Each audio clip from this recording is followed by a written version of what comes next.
Con la primera. La última sesión nosotros habíamos dispuesto que estábamos hablando de los recursos ordinarios, habíamos hablado del de reposición y habíamos avanzado hasta el examen preliminar que hace el ADCUEM con base en el artículo 325 sobre el recurso de apelación. Entonces continuamos y retomamos allí. El trámite de la apelación de autos ante el ADCUEM, pues mucho más sencillos que la de sentencia, ¿no? Si el juez lo admite, de una vez lo desata y resuelve de plano. Si lo inadmite, resuelve de una por auto y se concede en el efecto devolutivo diferido y se comunica inmediatamente al ACU. Entonces hay que tener en cuenta aquí que miren que el ADCUEM es el que hoy hace esa consideración en cuanto al efecto que se debe conceder, si es en el devolutivo, es en el diferido o, bueno, ¿por qué no en el suspensivo? Lo veremos y lo tendrán en cuenta para cuando hablemos del recurso de hecho o queja, porque allí también estaba considerado, pero les repito, hoy en día ya como este control lo hace el ADCUEM, pues él es el que verifica efectivamente el efecto en que se debe conceder si es que viene mal concedido. La apelación de las sentencias, entonces, en segunda instancia, tiene las siguientes consideraciones. Primero, en el término de ejecutoria del auto que la admite, se pueden pedir pruebas en estos eventos. Cuando de común acuerdo las partes así lo soliciten, cuando las que no se practicaron en primera instancia, por la razón que sea, encuentre el ADCUEM necesarias hacerlas aquí.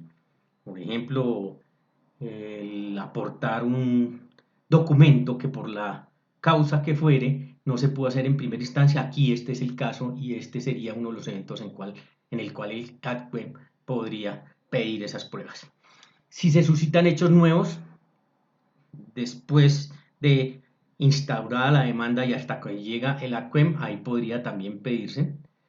Documentos que no se pudieron aportar, ya hablamos de ellos, pero no solo se refiere a los documentos, sino en general a todos los medios de prueba que por cualquier circunstancia no se pidieron en primera instancia. Y de oficio. Sabemos entonces, y aquí queda completamente revalidado, que el ADCUEM puede también hacer uso de las pruebas de oficio cuando las encuentre necesarias, no solo el ACUO, sino el ADCUEM. Ejecutoría del auto que admite la apelación, entonces el juez convoca a la audiencia de sustentación y fallo, que es la audiencia que se ventila, se maneja en segunda instancia, y así se denominó en el Código General del Proceso, de sustentación y fallo. Viene entonces la etapa de pruebas, a las que haya lugar, ¿cierto? Las que se decretaron, y pues será el momento de practicarlas. La tercera etapa, los alegatos de conclusión y la sentencia. El apelante deberá sujetar su alegación a desarrollar los argumentos expuestos ante la CUO. La sesión pasada, en la última conferencia, habíamos visto nosotros que esa sustentación, pues, tiene que venir enfocada desde la primera instancia. Por eso aquí se dice que el apelante debe sujetar su alegación a esos argumentos que utilizó allá. Y hoy se considera que el autoobedecimiento a lo resuelto por el superior, el ADCUEM, no es meramente formal, porque en el análisis que él hace tiene que ser integral, el análisis tiene que ser integral, por lo tanto debe disponer todo lo que requiera el cumplimiento. Por ejemplo, si es del caso restituir bienes que hayan sido despojados, en fin, a lo que haya lugar, y entonces el ADCUEM dispone en ese cumplimiento qué es lo que debe hacer el ACUO. Los efectos de la decisión del superior sobre el decreto y la práctica de pruebas en primera instancia. Entonces, artículo 330 nos maneja dos escenarios. La hipótesis, si el superior revoca o reforma el auto que había negado el decreto o la práctica de una prueba, entonces se pueden presentar dos eventos. Si aún no hubiera dictado sentencia, el ACUO debe entonces citar a la audiencia para practicarla y puede ser en la audiencia de instrucción y juzgamiento. Entonces, primer evento, que no hubiese dictado sentencia. Y segundo evento, que el acuo ya haya dictado sentencia. Entonces, si la sentencia fue emitida antes de resolverse la apelación, le corresponderá entonces a la CUEM en la audiencia de segunda instancia, que ya sabemos que es la de sustentación y fallo.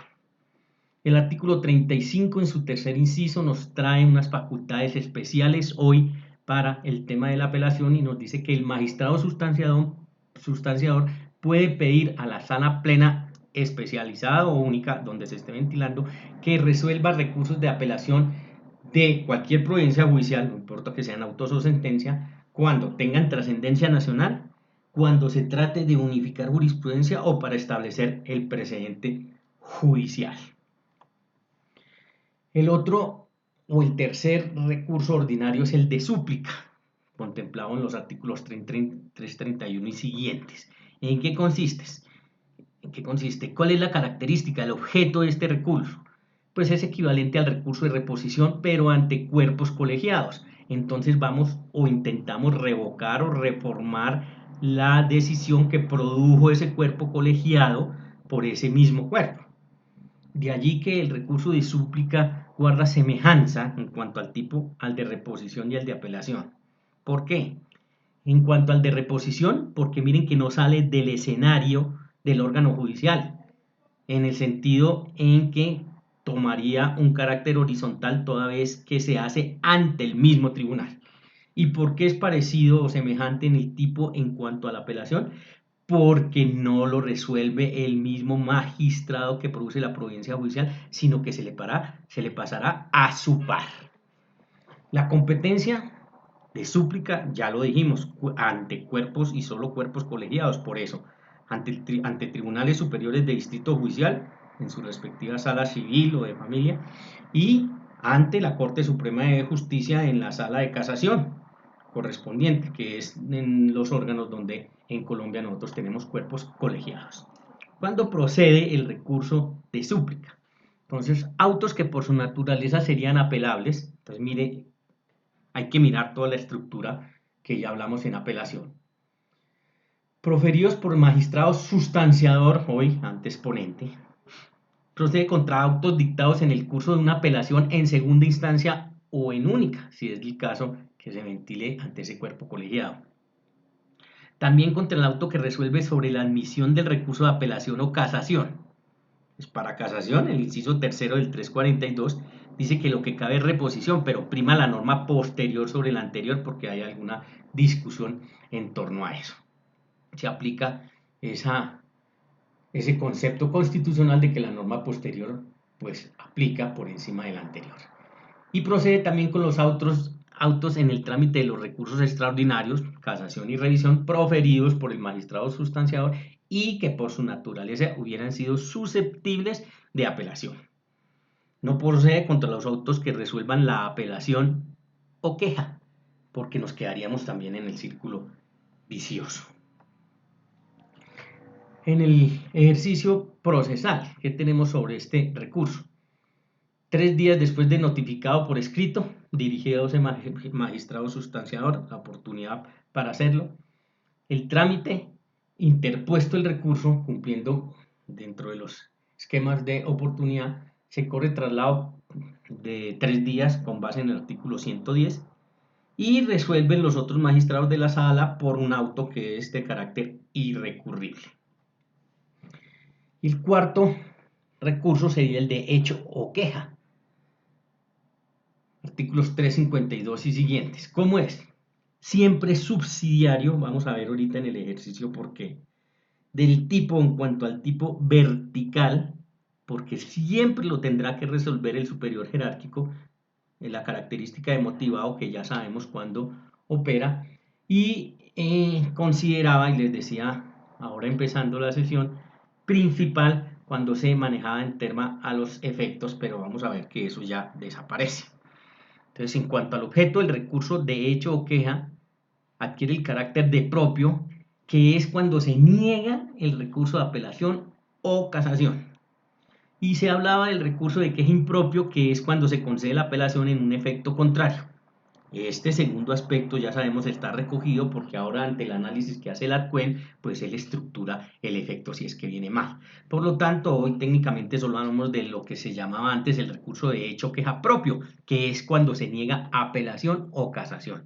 Entonces miren que es muy específico, porque solo es cuando se niegue apelación o casación. ¿Por qué surge la posibilidad de este recurso? Para no quedar al arbitrio, ¿cierto? El dominio pleno de un juez en que considere que ese recurso no lo debe conceder, ya sea el de apelación o de casación. Si estamos hablando, ejemplo, el de apelación, miren que si este recurso no existiera, ustedes saben que el recurso de apelación hay que interponerlo ante el juez que profiere la providencia judicial. Lo que pasa es que lo resuelve el superior jerárquico, pero entre él hay que interponerlo. Cuando uno interpone el recurso de apelación o de casación, que es ante el juez que lo profiera, que esté conociendo del caso, pues miren que este juez podría no concederlo. O sea, tiene las dos vías, o lo concede, si lo concede, ¿qué sucede? Pues nos vamos a atender la apelación o nos vamos a atender la casación. Pero el problema queda o estriba cuando niega esa apelación o casación. Allí se le da la oportunidad entonces al recurrente que interponga el recurso de hecho queja, insistiendo en que se le conceda la apelación o la casación. Esa es la razón de ser de este recurso muy delimitado. El trámite. Entonces pido reposición del auto que niega y en subsidio, por eso es que hablamos que subsidiariamente va, pido el derecho de queja. ¿Por qué? Porque sería en actuación jurídica la lógica, ¿no? En el sentido que si yo puedo hacer entender al juez que yo tengo razón en el recurso, pues por eso es que le pido primero reposición. Si el juez se mantiene en su postura jurídica, o sea, dice que no hay lugar y me lo sigue negando, entonces ahí es cuando en subsidiariedad puedo pedir el de hecho queja. Acá sería un evento con base en este recurso de reposición, la aplicación del parágrafo del 318 que hemos visto aquí también, que se interpone como principal el de queja. En ese sentido, podría el juez diciendo, no, primero intento o atiendo, mejor reposición, a ver si tiene razón o no, y si no tiene razón y sigo insistiendo en que está bien negado, pues ahí sí le doy el camino a lo subsidiario que sería el de hecho o queja. Denegada la reposición o interpuesto el de hecho o queja, claro, se tiene que dar en ese evento, entonces el juez ordena la reproducción de las piezas como en apelación y expedidas las copias se remiten al superior con el mismo fenómeno o bajo el mismo fenómeno que vimos allá, y es que puede pedir más si es necesario. Ya ante el ADCUEM el escrito se mantiene en secretaría por 3 días. Miren que el recurso de hecho o queja sube, ¿cierto?, al superior jerárquico, y el superior jerárquico en este caso solo se va a pronunciar sobre si está bien negado o no el recurso de apelación o el recurso de casación, no más. Respecto a este recurso, él no va a entrar a mirar nada más. Y ya con base en eso se mirará si hay lugar a atender la apelación, que le puede corresponder al mismo, o la casación, al mismo ente. Pero lo que hace el juez respecto al recurso de hecho queja es disponer simplemente si está bien o mal negado. Entonces, si el ADCUEM considera mal denegado, lo admite y comunica a la CUBO en qué efecto lo debe conceder si estamos hablando de apelación. En el Código General del Proceso, respecto a este recurso, tenemos que ya no se presenta ante el superior y el impugnante no tiene que llegar copias ante él, ahora se tramita íntegramente entre los despachos judiciales. Este fenómeno es considerado al interior de la rama judicial. Mire que no se presenta ante el superior, pero no quiero que no se equivoquen ahí. No es que no vaya al superior, ya saben que siempre tiene que ir al superior jerárquico porque él es el único que puede decir si está malo o bien denegado. Lo que sucede ahora es que lo hace internamente, se hace internamente entre despachos judiciales.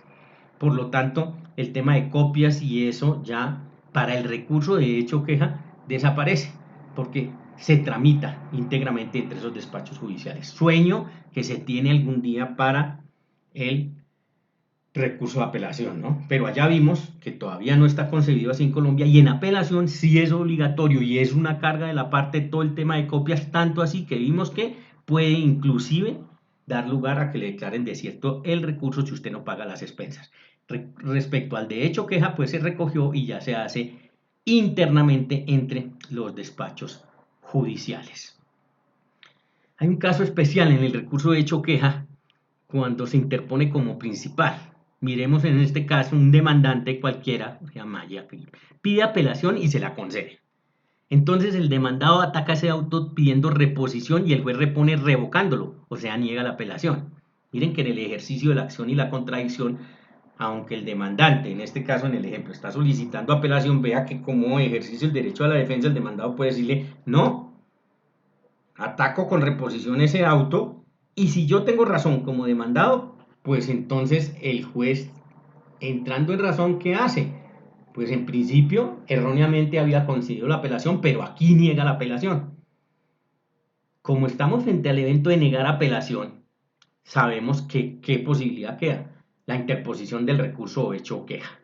Entonces, en este caso y en este ejemplo, el demandante durante la ejecutoria del auto anterior debe interponer el recurso de hecho queja si lo que quiere insistir es en que él quiere la apelación. Y allí es donde se habla del caso donde podría ir como principal, pero después de que se den estas dos eventos, y es que lo haya solicitado con una apelación, se lo hayan concedido, pero por ejercicio del derecho a la defensa, el demandado, en este ejemplo, haya logrado reponer ese auto, por lo tanto cambia la decisión del juez y pasa a negarlo.